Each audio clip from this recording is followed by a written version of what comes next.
વિરમગામ ડિવિઝનમાં આવતા આસરપુર પોલીસે બાતમીના આધારે વિદેશી દારૂ ભરેલી કારને ઝડપી મુદ્દામાલ કબજે કર્યો।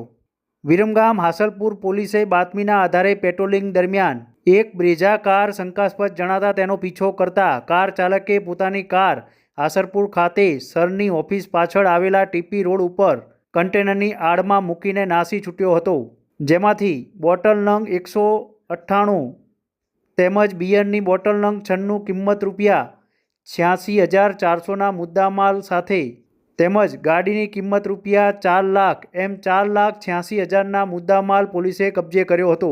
પોલીસે ફરાર ચાલક સામે ગુનો દાખલ કરીને વધુ તપાસ હાથ ધરી છે।